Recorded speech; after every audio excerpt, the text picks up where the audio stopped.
Bonsoir, c'est l'internet d'Oncave TV. Alors tey ñu ngi fii ci complexe communal de Mbacké pour teew fi li nga xam ne ni moo di la 10e édition de l'université du navétane bi nga xam ne ni Oncave da koy def chaque saison wala chaque phase nationale. Tey nag ñu ngi fi à Diourbel pour la 37e édition des phases nationales ñu fas yéene fii nag aborder li nga xam ne ni moo di thème une citoyenneté active au service du développement loolu Oncave fas yéene waxtaanee fii. Alors ci salle bi nag ñu ngi am ki nga xam ne ni mooy le président de l'Oncave, monsieur Amadou Ilimane Kane, ak ki nga xam ne aussi mooy le représentant du gouverneur, le préfet il est là, ki nga xam ne aussi moo représenté le maire de Mbacké moom aussi il est présent avec toute la délégation les délégations de l'Oncave, les présidents d'ODCAV, les présidents d'ORCAV ak li nga xam ne ni moo di la section féminine.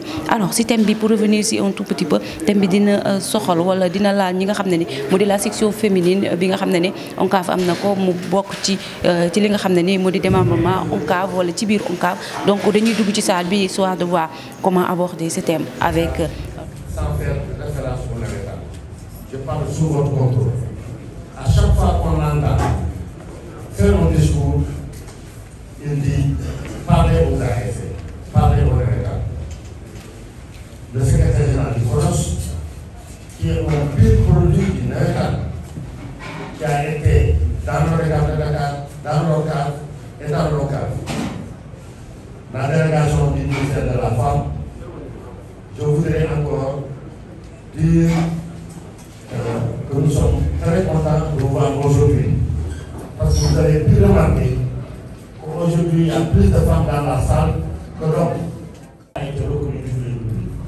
Et depuis lors jusqu'à aujourd'hui, nous n'avons jamais cessé d'être à la disposition de la population.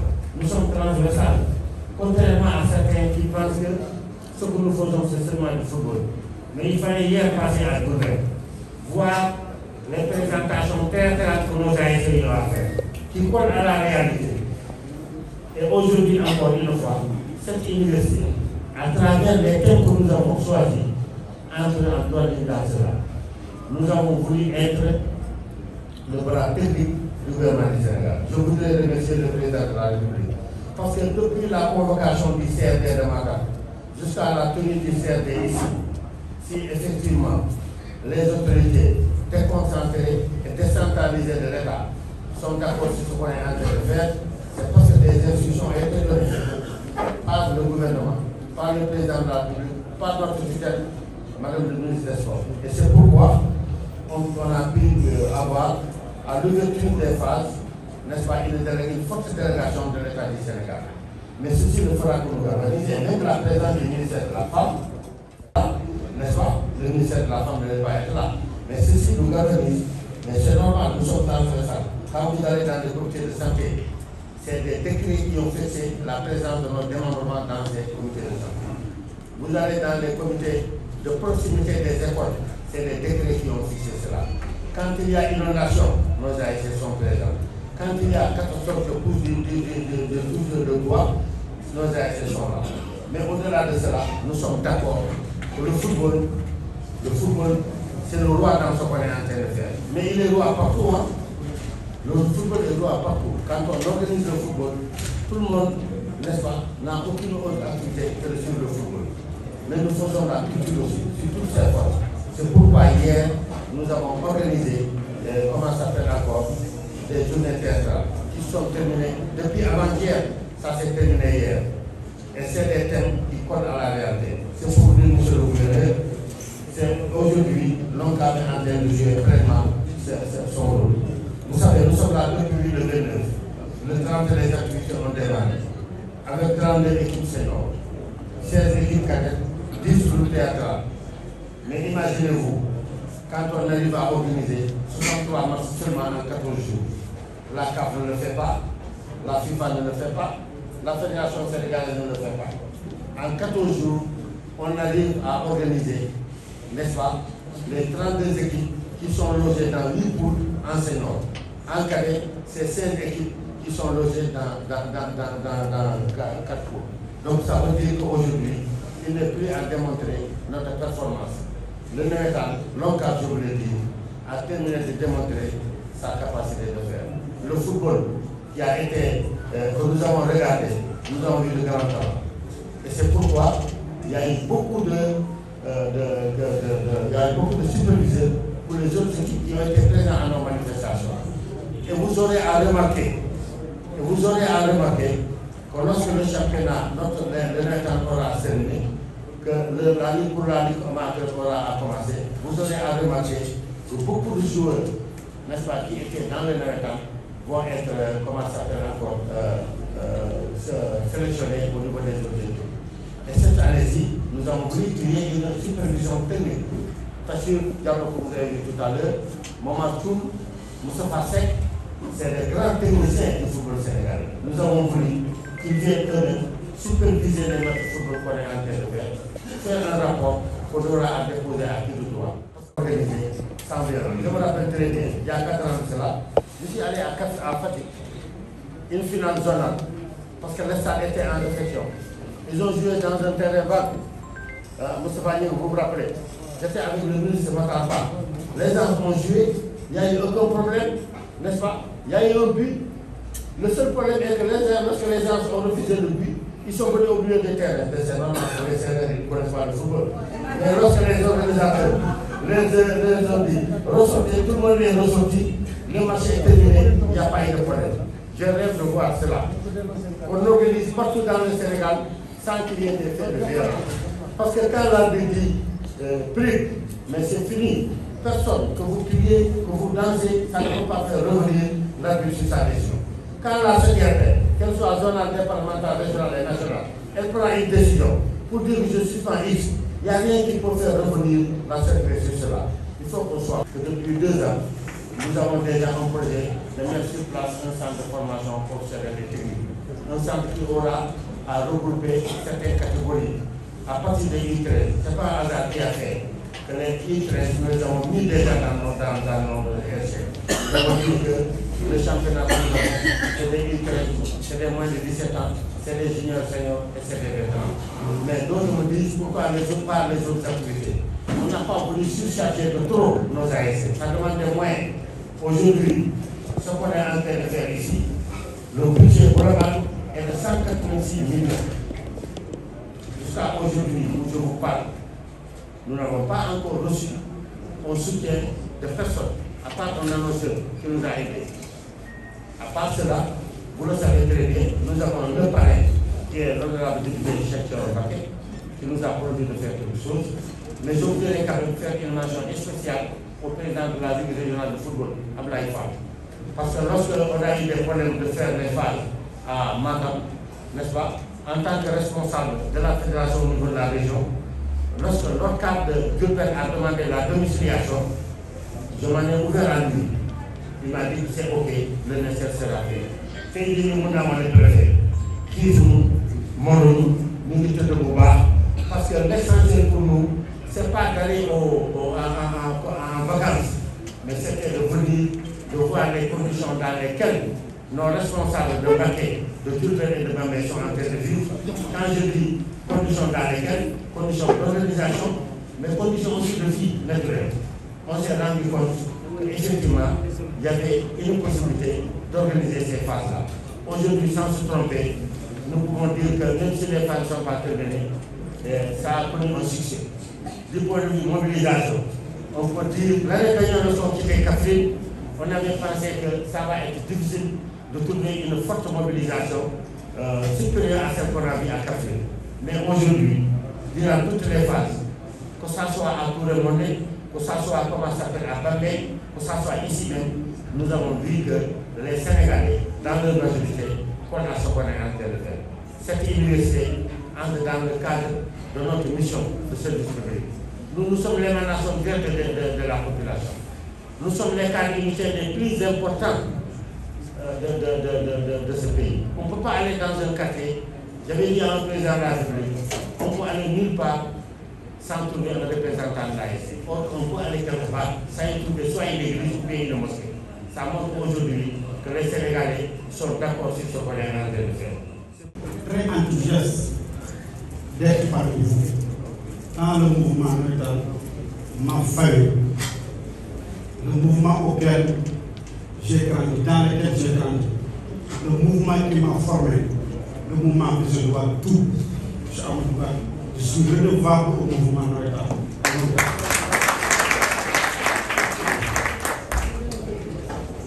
Je suis devenu aujourd'hui autorité administrative. Mais j'ai compris, j'ai su, et par cela, je fais appel à toute la jeunesse, à tous les jeunes, garçons et filles, de participer vivement au mouvement Noël. Parce que c'est instructif. Mon passage m'a beaucoup servi dans mes fonctions administratives. Et pour cela, je dis, il est plus facile de passer par le mouvement Noël et de réussir que de ne pas y passer et de réussir. Ça, c'est sûr. Ce que vous avez fait en Mbacké, depuis l'ouverture des phases nationales, reste au vu et au su de tout le monde. Lundi passé, j'ai reçu une délégation de la Cour des comptes, moi encore témoigné, mais j'ai tapé partout, dans tous les hôtels, tous les sites, au SADAF, partout, pour qu'il y ait au moins un site d'hébergement. Mais je n'en ai pas parlé.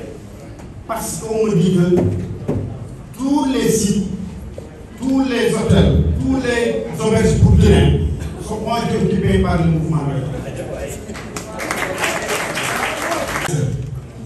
Donc c'est pour cela, Monsieur le Président, je suis là présent parmi vous, des gaietés de cœur et de joie et beaucoup de fierté. Sur ce, je reste disponible jusqu'à ce que vous me libérez et je déclare ouverte l'université de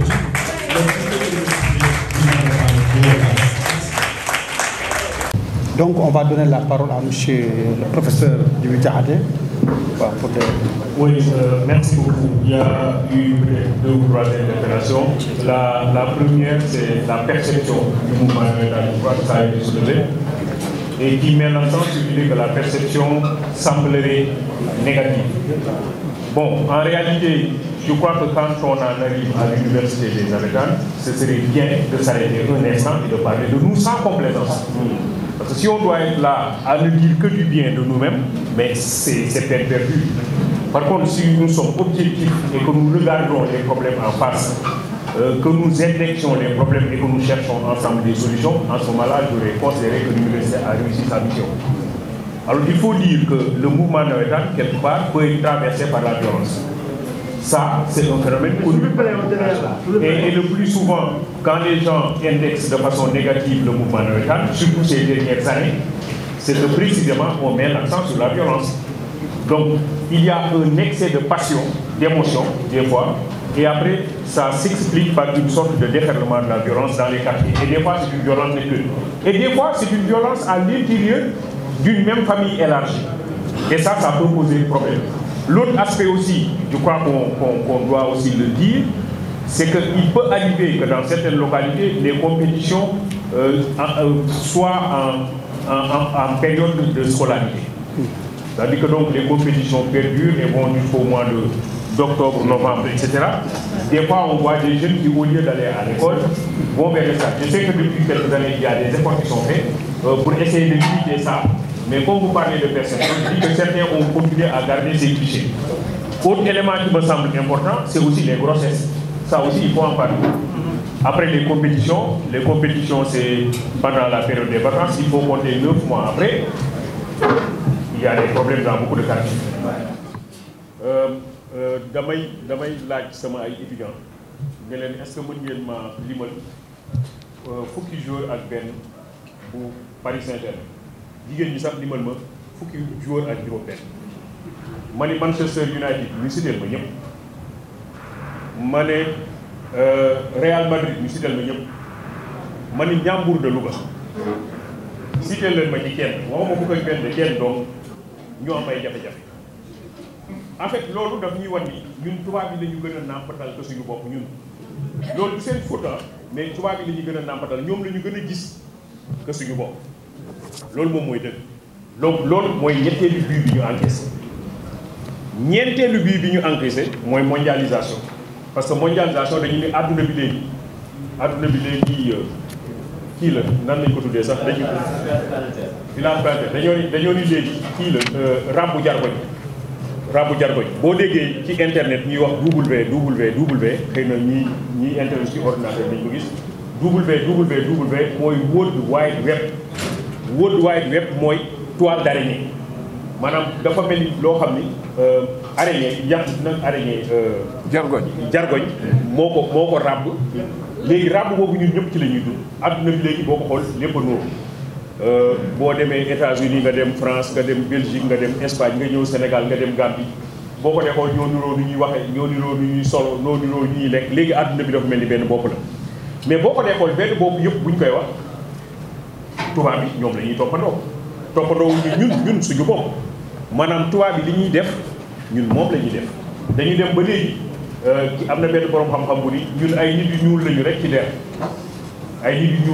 der mais ca biir boo ko gasee li ñu koy gis mooy affaire tubaab man am na benn jigéen bu ñëw fan yi ni ma dafa am problème ak jëkkër ji ma ne ko loolu lañ jotee mu ne ma non c'est que moom du ma bisu mukk bu ñëwee mais loolu problème en fait bon waaw nee na bu ñëwee du ma bisu bon xam nga waaye yoo xam ne ci kër gi moom baayam ak ndeyam ñoom ñoo fa nekk ak ay magamat yu demee noonu nga ñëw wàcc nga ni dafa laa war a bisu ñun dafa am ñoo xam ne moom la ñu bon bref jàppale ni man seer laa gaaw mais man dafa jàpp ni vraiment dafa am ñu ñu yaree quoi en réalité. mais na ko bis ci biir nekk. amul problème quoi nañ leen bisu mais waaw dégginewul quoi dafay am jafe-jafe c'est pas parce que waa ji daf koo bañ wala mu am lu ci kii mais prof na ko bisu ci biir nekk bi rek. waaw peut-être bu ñu demee waaw mais loolu daal dama bëgg a wax rek ne dañuy wax mondialisation mais dañuy dem rek di toppandoo tubaab léegi nag bii bi ci mujj 5e bii bi mooy bii bi gën a garaaw bii boobu mooy bii contre son camp maanaam ñun ñoo ko dugal ci suñu biir camp moom la secrétaire général doon wax léegi bu fekkee ni dafa am absence de citoyenneté bii contre son camp ah nan nga mën a gisee par exemple ñu defar yii ñuy def ci mbedd yi nit ñi ñëw daal di koy jël yóbbu jaay égu nit daal di dox gaal yi ci wala oto dugg ci yu demee noonu yooyu dañ koy gis yooyu bii contre son camp naka lañ la mën a dénkee alalu mbooloo nga daal di koy jël def ko sa alalu bopp loolu bii contre son camp la naka nga mën a liggéey ci sa bureau ba wàcc war a ñibbi bàyyi nit bi muy tàkk taal ventilo bi bàyyi ko noonu nga ñibbi bàyyi ko noonu mais loolu bii contre son camp te bii contre son camp yi bari na dama ciy cité yooyu rek donc encaissé nañu juróomi bii mi-temps léegi nag dañu war a engagé 2e mi-temps problème bi mooy naka la ñuy taxawee loolu dama waroon jox àndukat nii laa am noonu moom mi nga xam ni wala Tassirou Diallo ñu wax ñu naka la ñuy taxawee ban taxawaay la ñu war a taxaw mais je crois que bokk na ci taxawaay bi nga xam ne am na solo loolu mooy am njiit yoo xam ne dañoo am gis-gis njiit bu am gis-gis mais njiit bu am gis-gis mooy njiit buy séddale xam nga bu njëkk damay jël bu njëkk bu ñu daan añ wala bu ñu daan reer dañ daan taaj ndab ci suuf bu ñu taajee ndab ci suuf ñun ñëpp nañu toog surtout xale yi ñu toppatoo nañuy toogee toog bu jub toog bu yiw toog bu sell ginnaaw bu ñu defee loolu ba pare xale yëpp ñun leen nañu jàpp ndab li ak seen loxo càmmoñ ndab li warul yëngatu du loolu xam ngeen ndab li warul yëngu ndab li nag mooy pénc bi ñu bokk ku ci nekk da nga ko war a téeg sa loxo ba du yëngu ku ci nekk da nga ko war a téeg sa loxo ba du yëngu xale bi da koy téye ak loxo càmmoñ bu ko téye loxo càmmoñam nag muy lekkee loxo ndeyjooram te loxo ndeyjooram boobu ci kanamam dong lay yem amul droit dem ci kanamu jàmbur amul droit dem ci diggu ndab la te kanamam rek lay yem man damaa animé conférence université de Dakar ci thème lu tax dawalkatu Sénégal bi ñu respecté code de la route man dañoo nekkatul ca ndab parce que ki nga xam ne ci ndab lay lekk bi ñu ko sa kanam rek lay yem amoo droit laal kanamu jàmbur wala diggu ndab bi bu màggee di dawal mën nañu am yaakaar ni day am kanamam alors sa kanam rek lay yem ndawal nga ci diggu ndab bi xale yi amuñu droit laal ko mag ñi donc ñoo am droit laal mag ñi nag mën nañu jàpp ni ñooy njiit donc mooy entraîneur bi mag ñi ñoom donc ñoo am droit laal ndawal bi ci diggu ndab la ndawal bi ci diggu ndab la mooy li ñu bokk mooy le bien public li nga xam ne ñun ñëpp ñoo ko bokk. s'il vous plaît là hôtelière. mais amul benn mag bu am sañ-sañu jël ndawal boobu teg ko ci kanamam dañuy bàyyi ndawal bi ci diggu ndab la mais mag ñi am nañu devoir dagg ci ndawal jooju teg ci kanamu xale bu nekk loolu maanaam li ñu bokk il faut que ñu séddale ko ñun ci suñu biir bokk ci nekk la nga war a jot nga jot ko normalement. donc il faut ñu am njiit bu mel noonu njiit boo xam ni dafay am gis-gis njiit boo xam ni dafay séddale ba ku nekk la nga war a jot nga jot ko dama war il faut ñu am njiit bu mel noonu il faut ñu am entraîneur bu mel noonu bi ci toog mooy il faut ñu am ay joueurs yu nga xam ni dañu am engagement joueurs yu nga xam ni dañu am engagement maanaam dañu pare taxaw tem pour que ni marqué encaissé nañu 5 buts 45 minutes moo ñu dese ci 45 minutes yi ñun war nañoo dugal 6 buts waaw loolu il faut mu am ay joueurs yoo xam ni gis nga am na jamono Afia war a def benn match de football moom ak ASEC d'Abidjan Afia bu Guinée Conakry waroon a def benn match contre ASEC d'Abidjan temps yooyu Sékou Touré moo nekkoon président Guinée Houphouët-Boigny moo nekkoon président Côte d'Ivoire bi ñu demee aller Abidjan ASEC dóor Afia 3-0 15 jours après ñu war a def retour bi Guinée Conakry Sékou Touré woole ne leen fi mu toll nii match retour bii nekkul match football jihaad la maanaam boo leen dof-dofloo ba ñu gañe leen jàpp leen ni ñi nga xam ni gëmuñu diine ñoo gañe ñi am diine loolu def ci seen bopp bi ñu defee match bu retour bi équipe bu Guinée bi gagné ASEC d'Abidjan 4-0 bi ñu gagné pare mu woo leen ca pale ba ñu leen siggil ngeen diine donc xam nga loolu wax dafa am solo wax maanaam ñu gëm ni ñun encaissé nañu but te fi mu toll nii dañoo war a taxaw pour renverser la tendance c'est très important loolu dañ ko war a def ci suñu bopp et je crois que mouvement nawetaan ñi ngi liggéey ci loolu dinaa ñu ñëwaat ci kanam donc ñi ngi liggéey ci fexe ba ñu am joueurs yoo xam ni dañu engagé wu pour que ñu renverser tendance bi pour que ñu mëne 6-0 ci deuxième mi-temps bi nga xam ne ci la ñu jëm mais beneen aspect bi nga xam ne dafa am solo aussi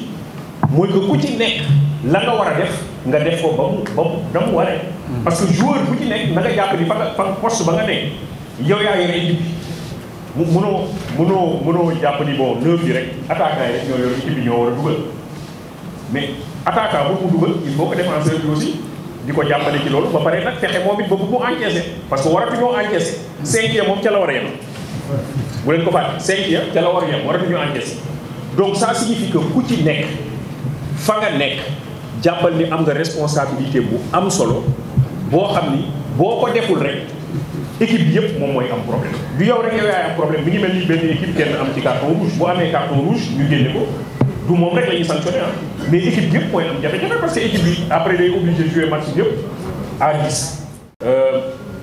La nappe des autres dañoo toog ci suñu bassin boo demee tey jii Chine dañ lay wax Confucius mu nekkoon mag bu baax boo xam ne nekkoon dëkk ba di wax nit dafa war a jub nit dafa war a bëgg réewam nit dafa mu toll dafa war a fexe pour réewam jëm kanam li secrétaire général doon développé léegi ci citoyenneté ak yëpp ñu gis ko ci Confucius mu nekk seen modèle boo demee dëkk yu mel ni Corée wala même benn partie Chine dañ lay wax Lao-tse naka noonu nga dem Tibet ñun la Dalai Lama nga ñëw Sénégal modèle boo fi wax ñu xas ko dëkk day am modèle yoo xam ne dañ ciy déggoo ni lii dafa baax te kenn ko laal mais américains yi dañoo dem guerre Vietnam dóor leen dóor yu metti loolu ñun ñëpp xam nañ ko mais dañoo dem mënuñu dellu seen dëkk wax seeni ay jeunes ñu leen ñun dañoo dóor loolu dañ koo rectifier en passant par la culture cinéma la ñu jël boo xoolee yenn film yëpp yu mel ni ay Rambo bi demee noonu dañuy jël ay héros Hollywood la ñu jël ni leen defar leen ay film yoo xam ne day yëkkatiwaat suñu réew ñu defal ay film yu am solo ndaw yëpp di ko seetaan nga gis benn héros moom mooy dem Vietnam rey ñëpp libéré ay prisonniers dugal leen ci avion def ci drapeau Amérique ñëw wàcc ci aéroport Amérique xale yëpp taaj daal di Amérique nii la toll mais dëkk day am modèle day am ay référence day am ay royuwaay mais Sénégal nekk na réew boo xam ni référence boo fi wax modèle boo fi wax ñu xas loolu nag problème la en réalité moom la secrétaire général doon wax léegi ci Amadou Kane bu ñu nee Amadou Kane ku baax la nañu d'accord mais koo wax ni ku baax la ñu ne xamoo waa ji dafa ne suñu borom dafa mujjoon a mere doomu aadama yi daal ni léegi ñëpp dama leen di mbugal mu jël chinois yi dugal leen ci benn ci benn kàmb bu rëy ñoom ñëpp malaaka yi ni ko ñii dañoo déggoo ba pare dañoo xare ginnaaw boo leen defee ci kàmb na nga ci def béton bu bëri ak fer bu bëri ak ciment bu bëri bu ko defee du ñu génn mu gasaat benn kàmb def ci tubaab bi ñu ni ko tubaab bi tamit ñoom chinois yi ñoo bokk dañoo xare ba pare dañoo déggoo def ci béton bu bëri ak ciment bu bëri ak fer bu bëri fatt ko bu ko defee du ñu génn mu gasaat beneen kàmb nag daal di ñu fiy def ñun Sénégalais ñu ne ko bu ci def dara bàyyi ko noonu parce que ñoom ku nar a génn rek ñeneen ñeneen fekk na wala mais loolu mooy problème en fait.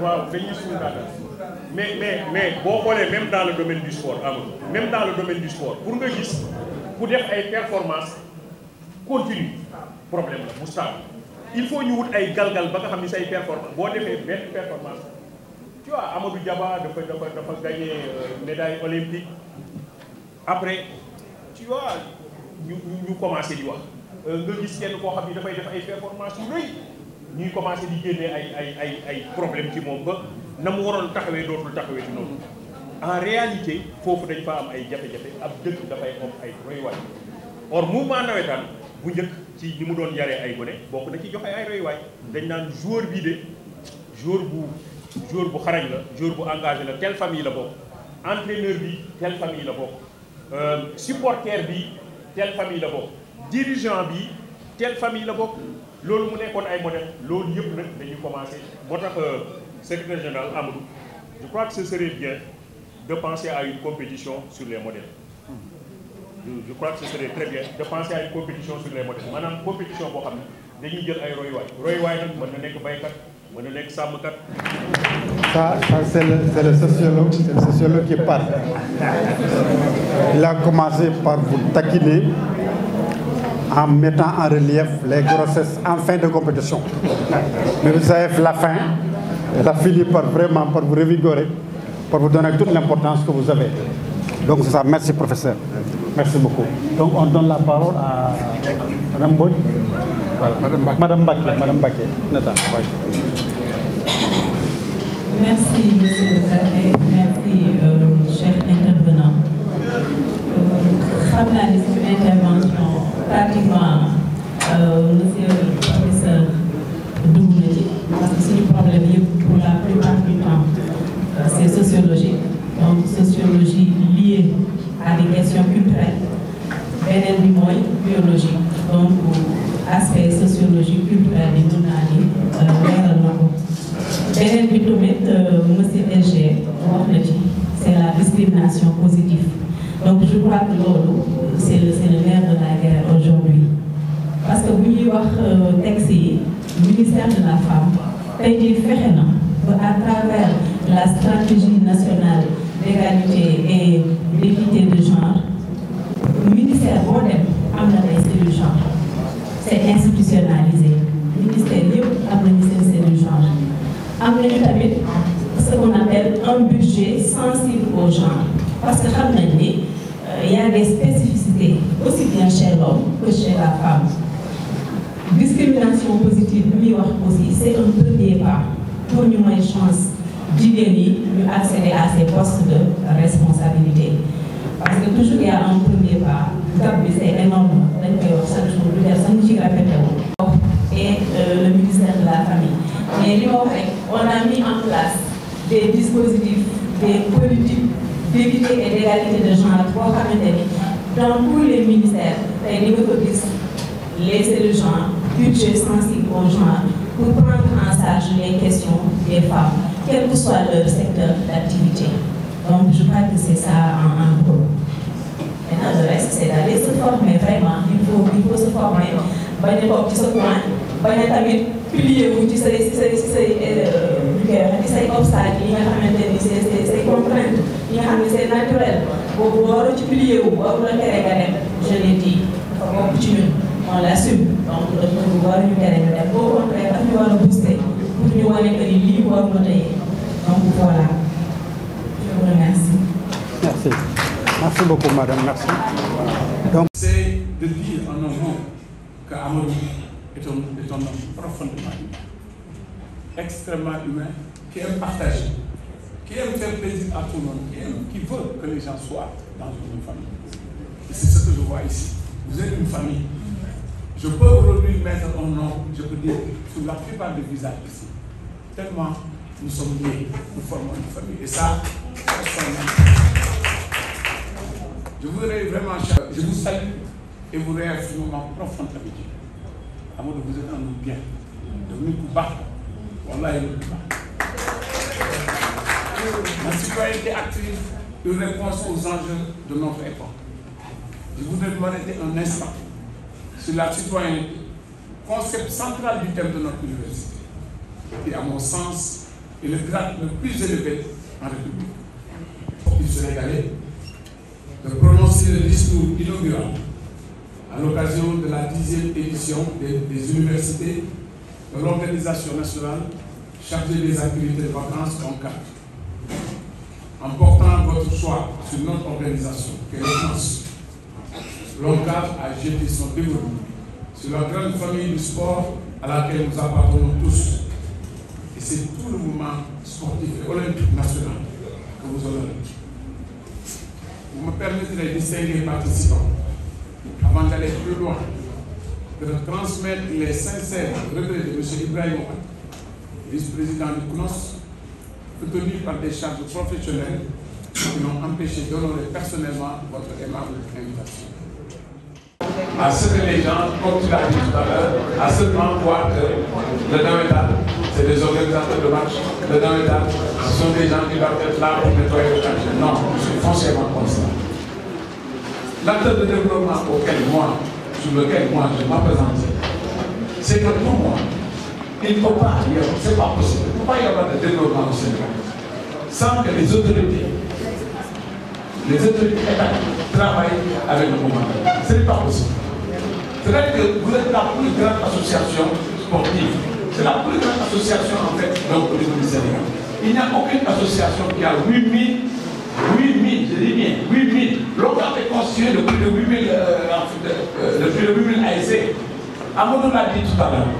Dans tout le Sénégal, le point le plus reculé du Sénégal, vous partez, vous avez en fait une équipe de Nawetal, vous avez une ASC.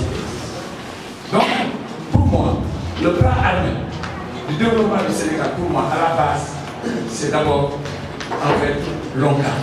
Ce sont les ASC qui sont là et qui, tous les jours, que ce soit au niveau des femmes, que ce soit au niveau des jeunes, donc, que les gens sont là en train de travailler.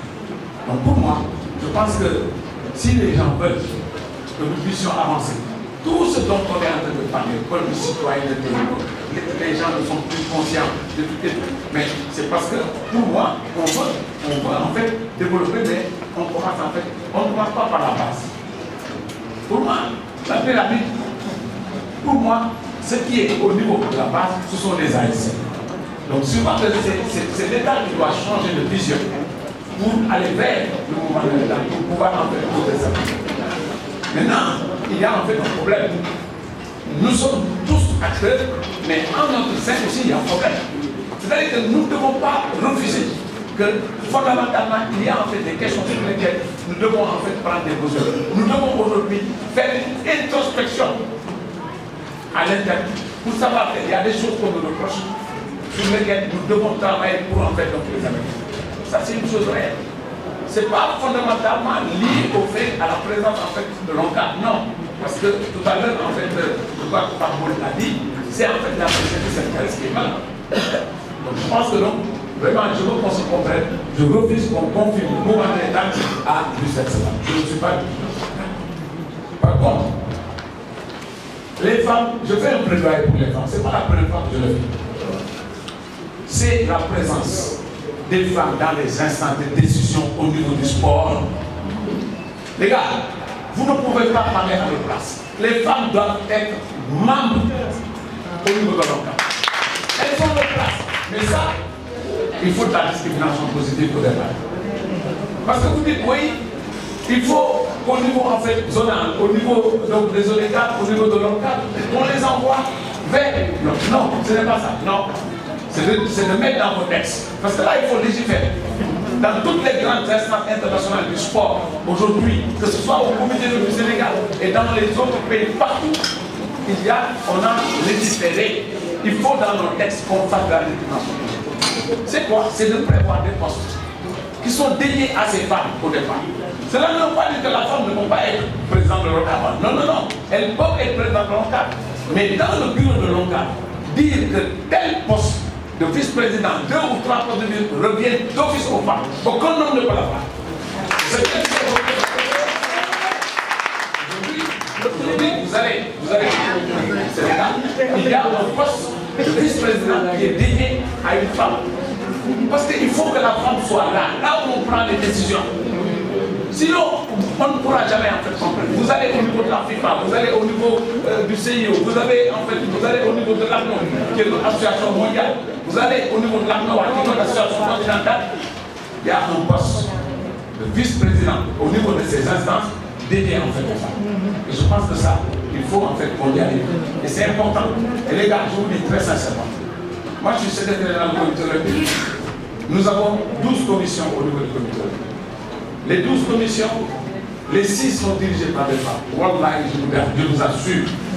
Les commissions qui marchent le plus et qui me donnent le plus de satisfaction, ce sont les commissions dirigées par des femmes. Maintenant, il y a quelque chose qui est fondamental et quelqu'un, je crois que quelqu'un l'a dit tout à l'heure. Et c'est là où je veux mettre le doigt. Et là, je m'adresse à vous.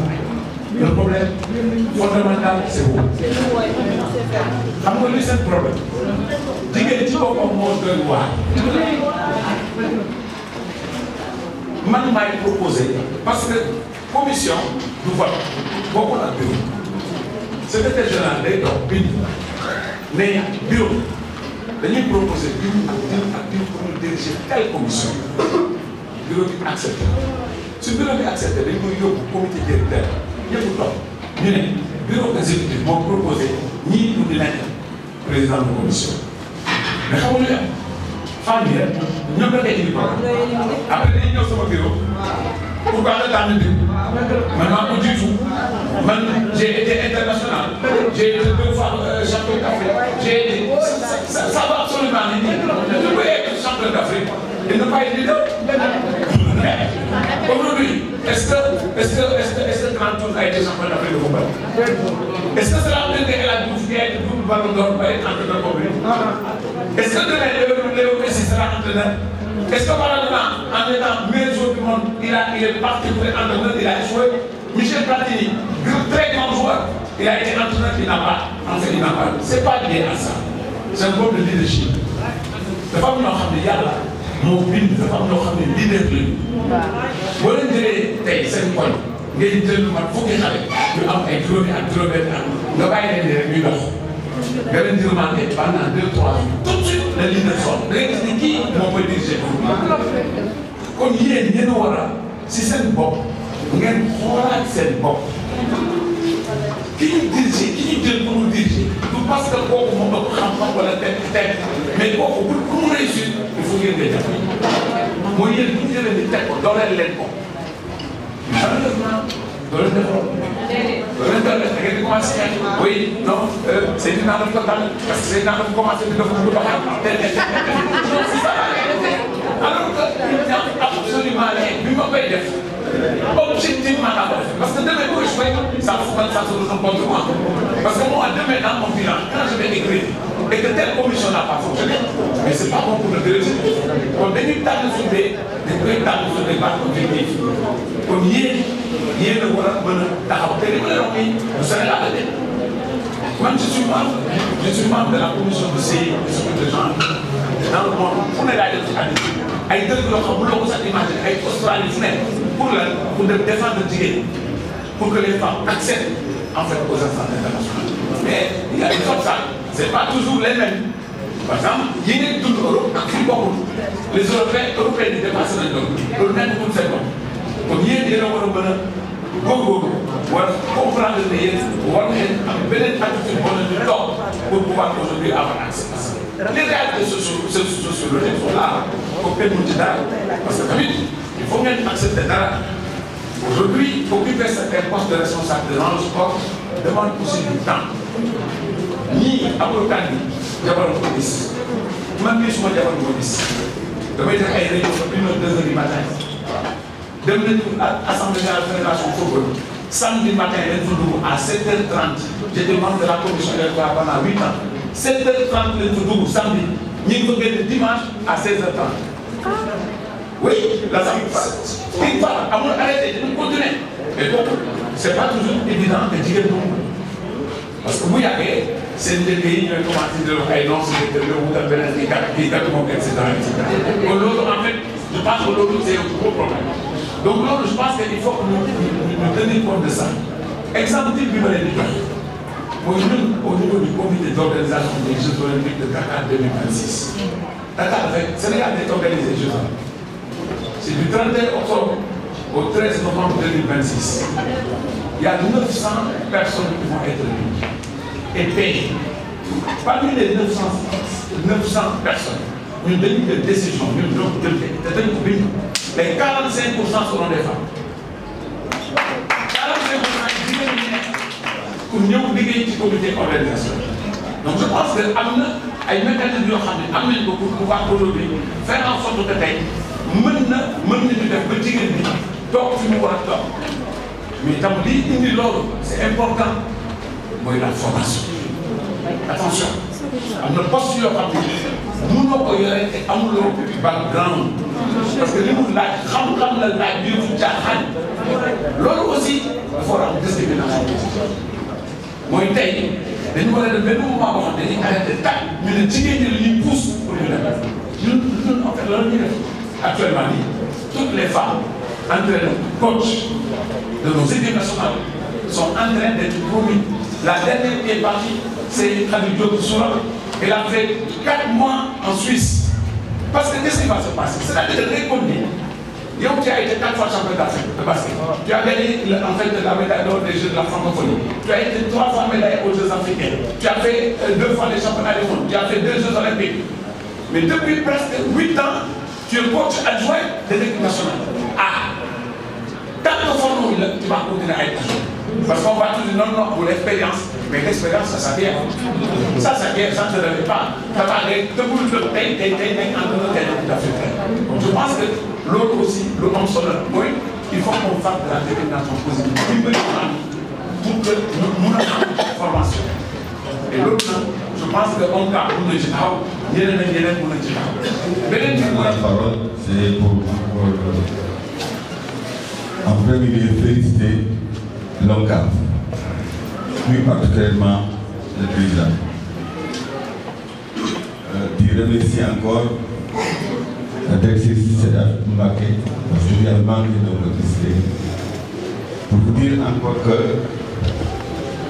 ligne fidèle fii ci Mbacké, je crois que le président waroon ci mën a def benn livre bien ay résolution yoo xam ne dañ ko indi jox ko les communes yi nga xam ne ñoom ñoo organiser les femmes.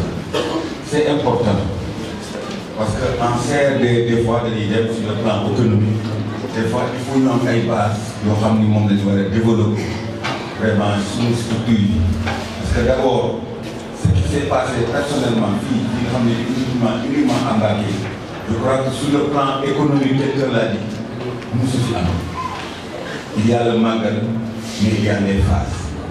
Je crois que 2 événements là yoo xam ni ñu xam na ni retombées yi ci am je crois que mosuñu ko gis. Nous savons que aussi le département de Mbacké est le département le plus tourné. loolu tey loo xam ne bii pour jëlee ay phases indi ko fi je crois que dina ci remercier encore. mais li may ajouté mooy gis naa fi loo xam ni ci ONCAV moi je pense que am na ku wax fii léegi ñu doon fi gis ci ay cadres ay intellectuels des chefs de service des inspecteurs mais je pense que dama koy wax toujours suñu éléments yi nekk fii man nekkoon naa fi je suis président de club nekkoon naa fi ODCAV ORCAV nekk même membre de fédération de football au temps de Iba Gueye mais je dis que gars yi dañuy toog comme yàlla ñu lan lay wax léegi manque dañ lay pousse pour nga génn yow manque na or que ñi ma fi gis avec ces gens que j'ai vus ici ñoom ñoo mën a développer le football sénégalais nit ki nag am na ku ko wax fii léegi da ngay gis ku baax di def lu baax mu lay pousse dina tegal ay loo xam ni kenn xamul da ngay mais je dis Amadou faut pas regarder derrière lii nga am nii yoon na am réew te lu nekk mën ko am ci réew parce que ñii bu ñu àndee nekk benn ñu jàppale la je crois que bu nekk mën nga c'est pour le bonheur c'est pour le bien du football sénégalais et je pense que aussi benn dafa am nañuy jàppalante la solidarité bi am fii je pense que bu fekkee am na daanaka bu continuer ci parce que mooy jëral parce que éléments yi ñëw les gosses qui sont là en train de venir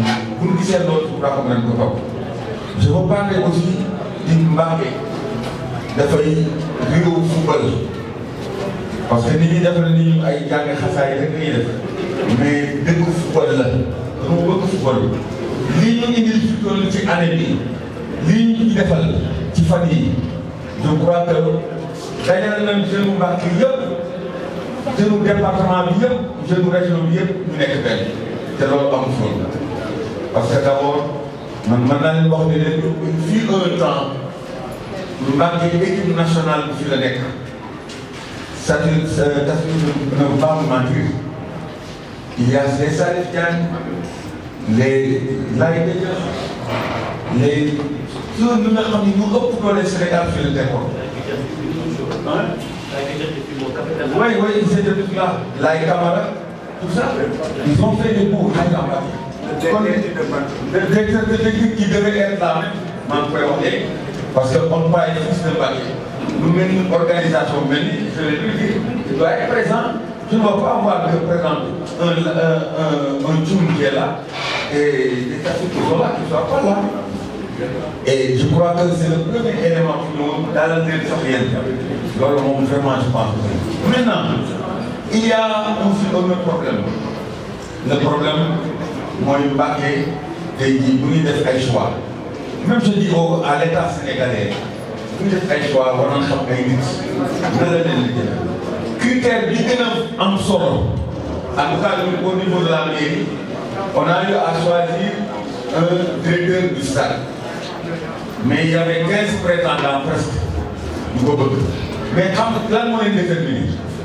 kan moo ci aw ci nawetaan kan moo ci responsable ci nawetaan fi mu aw ak fi mu aw yëpp ak fi mu def je crois que Moustapha Dieng bu ñu ko defee le président du directeur du stade ça veut dire que dafa am ay critères yu am ak yoo xam ni àndal naa ak moom moo tax dañuy def kon président je vous dis encore le mouvement nawetaan critère la boo xam ne boo ci awee bu ngeen demee ba concurrence am je crois que ab soit déterminant la pour choisir quelqu'un loolu c'est important maintenant pour le cadre bi c'est important mais vous avez dans votre élection vous dites que il y a une mission qui va à Touba dana taxaw ci jumaa yi ba telle place mais nañ ci boole Mbacké nañ ci boole Mbacké c'est important parce que tey jii li ñu defal waxuma la Mbacké mais plus particulièrement Touba gis na li ñu apporté ci nawetaan gis na li ñu apporté ci football li ñu apporté dem sur le plan économique kon déjà fi mu loolu yëpp aussi boo demee stade foofu yëpp fi mu nii ça débat tout ça itam je crois que après les phases day am ay loo xam ne lii ñu tam war nañu mën a jàppale kon je pense que bu ñu koy def rek nañu ci boole je crois que c'est important man daal maa ngi leen di sant bu baax au nom du maire ñu wax ni monsieur le président ONCAV bi sant na leen li ma la waxoon au dernier moment mooy bu ñu organisé waat dañu joxaat yii ñëw ñu joxaat je crois que c'est important merci. C'est prendre des initiatives à l'échelle locale, c'est-à-dire à l'échelle du quartier.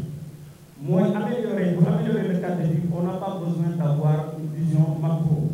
Au Sénégal, le Sénégal, nous y mettons le moins de ce que du mel, moins de ce qu'on y met, moins de ce que nous avons fait, Sénégal, top. Quand ASC, vous dites que vous avez mais attends, nous, mois, nous, week-end accès. weekend axe wala mois bi ñu jël benn axe du quartier ñu ne kër Baye Demba ba bindu ko Mamadou Baldé excusez-moi Mamadou Baldé nañ ko nettoyé ba mu set bu ñu ko nettoyé ba pare ñu ne pour être conforme avec le code de l'urbanisme nañu góorgóorlu ba kër ku ci nekk ñu samp fa benn garab pour samp benn garab boobu les autres forêts bu ko ñëwee cadre bi ñu accompagner leen ñu samp fa garab ñu def tout ba ku ñu sampal garab sa kër ñu pare ne ko pour que garab boobu mën a dund mais loolu boo ko defee pendant une année non seulement di nga am koñ bu set mais koñ boo xam ne bu taaru la et enfin la quatrième action mooy ñu trouver ay stratégie yoo xam ne on va faire des ASC des vecteurs de transmission de messages de sensibilisation pour impulser une dynamique forte de changement comportemental et de promotion de l'éco-citoyenneté.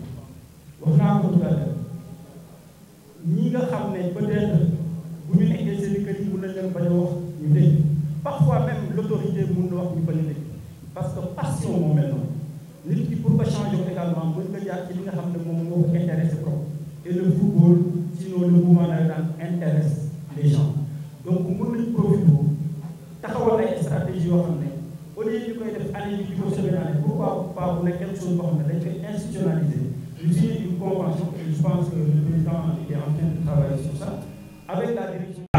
Concernant l'amélioration du cadre de vie, je vous remercie de votre demande.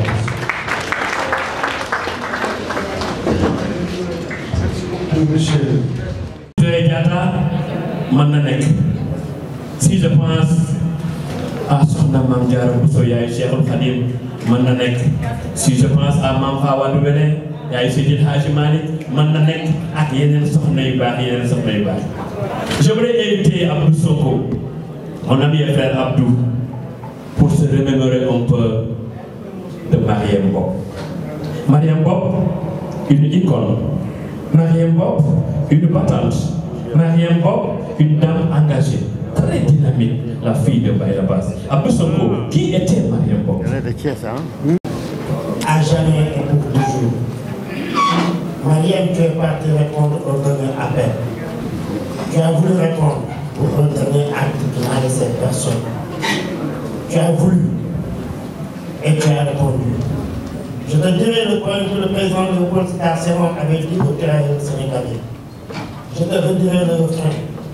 Les morts ne sont pas morts. Je saurais te dire sublime. Tu es parti. Laissant ton monde orphelin. Laissant président Baïla, président Ousmane et président orphelin. Laissant président Amadou, tes amis, le monde du sport orphelin. Le 12e gain de servitude. Une fois de s'est cassé. Mariam, tu es parti. Répondre au dernier appel. Et pourtant, nous avions besoin de toi. Adieu, Mariam. Je dirai à Bousso que nous paierons toujours. Merci à tous.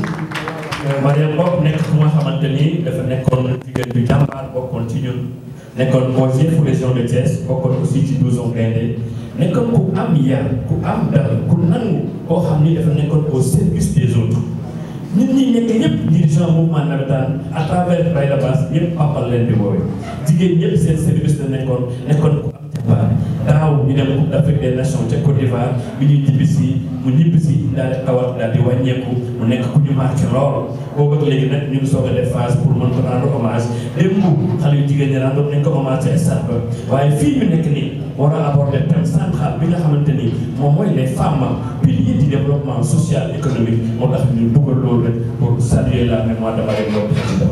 Bien avant du CONOS, monsieur le maire, monsieur le représentant du cadre de vie, docteur Diakhaté, monsieur le représentant du ministère de la Femme, monsieur le président de l'ONCAV. Alors comme toujours, nous nous félicitons de ces rencontres qui se déroulent dans les bases nationales parce que nous apprécions quand même l'intérêt pour nous, les acteurs du navétane. Et aujourd'hui, nous avons eu quand même à apprécier quand même de brillantes contributions, surtout venant du secrétaire général du CONOS et du professeur.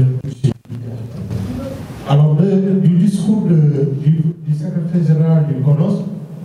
Je retiens tout simplement que nous, aujourd'hui, vraiment de nous engager pour une citoyenneté active. Et je vais donner 2 exemples dans cet engagement. C'est-à-dire l'engagement communautaire et le respect du bien public. Je pense qu'aujourd'hui, si on devait citer les mots au Sénégal, voilà 2 mots que je vais placer quand même très haut. Le respect du bien public et l'engagement communautaire. Voilà, à mon avis, ce qui manque au Sénégal. Nous manquons d'engagement communautaire, mais aussi nous ne respectons pas le bien public. Et voilà tout notre problème ici au niveau du Sénégal. Alors, sur le propos du professeur Diakhaté, il a parlé bien sûr de l'économie sociale et solidaire, un thème qui me tient à cœur parce que je sais pertinemment le rôle que les ASC peuvent jouer dans l'économie sociale et solidaire. Aujourd'hui, au moment où tous les modèles économiques, surtout capitalistes, ont échoué parce qu'ils ont fait exacerber les inégalités. Les modèles capitalistes ont fini de rendre les pauvres plus pauvres, les riches plus riches. Et nous préférons, nous sommes dans le président nous avons préféré le Sahel parce que nous avons une équipe senior pour qualifier pour demi-finale, nous avons une équipe cadette pour qualifier demi-finale. Nous avons une ñaar ñi demul benn bi dina dem. Léegi nag li ma ci bëggoon a wax rek du ma def ni enseignants yi fi jaar enseignants yi ils ont chacun pris plus de 10 minutes. Mais moi je voudrais remercier l'ONCAV sur ce que j'appelle moi la solidarité active pour la vie et pour la mort, pour l'hommage que vous venez de rendre à ma fille Maria Bob. Merci du fond du cœur. Je voudrais interpeller peut-être le professeur Diakhaté et M. Seydina. Sur quelle citoyenneté active au service de quel développement vous parlez ou de l'ONCAV vous parlez. Je m'interroge moi. Je suis acteur du mouvement navétane. Je ne comprends pas tout le temps quand les gens disent oui, oui, il faut faire du 7-7 ans. Nos ASC, gratuitement et sur initiative personnelle, chaque année, nous avons plus de 500 hommes. Donc plus de 1000 ASC prennent sur la responsabilité, le jour de leur finance, de nettoyer entièrement leur quartier. Parce que c'est leur conviction à eux. Maintenant, si on parle de développement actif au service du développement, on doit se parler de quel développement on parle. D'autant plus que je sais que l'ancien ministre des Sports, Makhtar Ba, nous disait le secrétariat général du gouvernement, nous avons tout écrit, tout déposé pour le développement de ce pays-là. Nos amis de l'ONCAV de Dakar avaient théorisé ce que nous avons appelé les ASC de 3e génération. Monsieur le professeur, nous pensons que nous avons besoin d'accompagnement réel de l'État pour développer ce pays. Je vous remercie. Impérativement la présence d'associations de jeunes, la présence d'associations de femmes. Donc vous avez vu combien l'État compte sur vous pour faire fonctionner ces instances, pour faire fonctionner ces programmes et ces projets. Donc, vous ne faites pas. Et sur le plan du leadership, ne vous en faites pas. C'est un sacrifice personnel. C'est un don naturel. Parce qu'un chanteur le disait, John Seck, diw nga né di ñew yalla koy def ci jam diw la ni sentu tay yalla ko def ci jam donc lolu mom c'est inné c'est naturel yalla mako def ci amna yo xam ni nak ce sacrifice personnel mo la koy may sa abnégation ak sa endurance mo la koy may mëno xëy rek nek président ONCAV le président ODCAV da nga jaar association dem zone dem ODCAV et ce jour kay ak lolu boko fa xaarul do ko fa fekk waaw. Moi je lance un appel parce que vous avez développé, sinon les panélistes, le professeur Djibi Diakhaté et le secrétaire général de CONOS et le chargé de la communication du cadre de vie et madame la représentante du ministère de la Femme ont développé des thèmes qui ont trait au développement et à l'employabilité des jeunes et des femmes. Le Sénégal en a besoin. Ces thèmes-là, j'en profite pour lancer un appel à la jeunesse, au mouvement Nawetan. Parce que le mouvement Nawetan n'est pas une question de jeunesse simplement. Le mouvement Nawetan, c'est une question de responsabilité, question de compétence, question de talent. Parce que je les connais.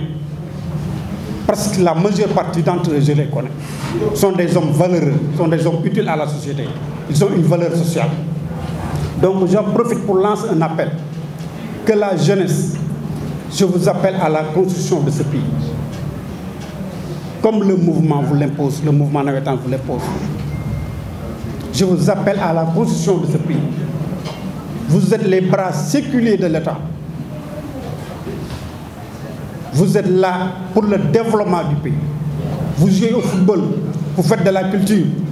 Mais c'est en filigrane une manière simplement de vous regrouper et de découvrir en vous des talents qui sont cachés. Donc ne vous sous-estimez pas. Ensemble, nous pouvons faire bouger les montagnes. Nous pouvons éradiquer la pauvreté. Nous pouvons faire développer le Sénégal. Nous pouvons exécuter. Nous pouvons permettre à l'État d'exécuter ses projets et ses programmes pour le développement de notre pays. Donc, je ne vais pas prendre un par un les panélistes, chacun ce qu'il a dit, pour faire la synthèse. Mais simplement, je dis que l'ONCAV est une association reconnue d'utilité publique. Ça résume tout. Ça résume tout. L'État a le droit et le devoir de vous soutenir, de vous accompagner et de vous financer, pour dire vrai. Parce que ce que vous faites, vous êtes des citoyens sénégalais, des hommes et des femmes. Ce que vous faites, l'État devait le faire et vous êtes en train de le faire à la place de l'État. Donc je lance un appel à l'État que je représente ici. Et je vais transmettre le message, je vais rendre compte à la hiérarchie. Je vais rendre compte à la hiérarchie pour dire que l'État a le devoir et la responsabilité de mettre sa main pour l'accompagnement de l'ONCAV. Ça, je ne le manquerai pas de le dire. Et pour cela, je remercie, au nom de l'État, au nom du président de la République, je remercie le président de l'ONCAV. Vous m'excusez, je remercie le président de l'ONCAV et tous les panélistes, et tous les présidents d'ONCAV, et tous les responsables, sans exception aucune. Je remercie aussi le maire de Mbacké. Au nom de la population de la région de Mbacké, je dis que ce que vous êtes en train de faire ici à Mbacké, je l'ai dit tout à l'heure à mes propos d'ouverture, a fait un impact économique local très important sur la vie des populations. Le maire l'a demandé tout à l'heure, on n'ose pas le demander. Sinon, je vous aurais demandé de reconduire les phases prochaines à Mbacké ou à Diourbel. Mais je n'ose pas le dire. Thiès est candidat. Donc je soutiens la candidature de Thiès. Voilà. Je soutiens fortement la candidature de Thiès. Donc, pour terminer, je vous donne une information qui me concerne moi-même. Parce que, étant du mouvement associatif du mouvement Nawetan, les anciens du mouvement Nawetan avaient décidé, sinon ont toujours retenu la décision de passer la journée du vendredi chez moi, prendre le déjeuner avec moi et ensemble nous formons une délégation pour venir assister à la finale. Pour cela, j'invite aussi le bureau de l'ONCAV à participer à ce déjeuner chez moi ici à Mbacké. Donc ce sera avec plaisir. Donc sur ce, may ñaanal yéen ñëpp ñu dem ci finale bi ci jàmm, terminer le reste de la compétition ci jàmm. Surtout nag, on a parlé des binômes entre femmes et jeunesse, développement et citoyenneté, employabilité et formation. Nous veillons ci bu baax bàyyi ci xel. Fexe ba nag le dernier mot que nous avons prononcé ici, c'est la violence. Ñu fexe ba la violence, Nawetan nag rime avec violence. Nawetan rime avec violence. Presque mënut a ñàkk waaye nag nañ fexe ba diminuer ko autant que possible. Les responsables parler avec les supporters, avec les représentants des ASC wax leen ak ñoom ñu wàññi violence bi bàyyi violence bi. ma ñaanal leen le reste de la compétition que ça se déroule dans de très bonnes conditions ñu dem final ba passe dans de très bonnes conditions bu ngeen paree ngeen ñibbiwaat seen kër ci jàmm ak salaam fekk fa seen njaboot ci jàmm ak salaam. Sur ce, je déclare close la 10e université des Navétanes de l'ONCAV à Mbacké. Merci, monsieur le préfet. J'aimerais avoir une standing ovation. Alors on vient juste de terminer li nga xam ne moo di université du Navétane bi ONCAV doon amal fii ci conseil wala complexe communal de Mbacké mu développé nag benn thème boo xam ne mooy une citoyenneté active au service du développement. Il y avait aussi des sous-thèmes yoo xam ne soulevé nañ ko fii.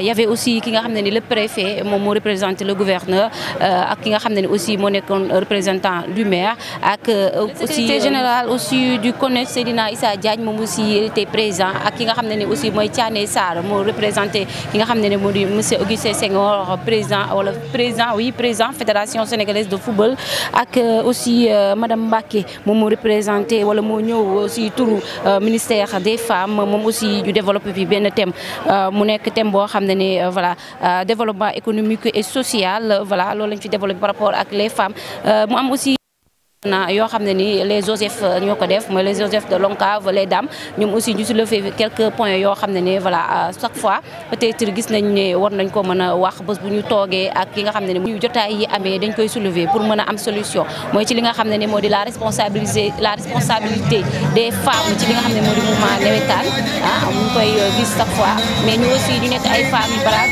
yoo xam ne ne voilà elles sont dynamiques dañ ci soulever pour ñu jàppale.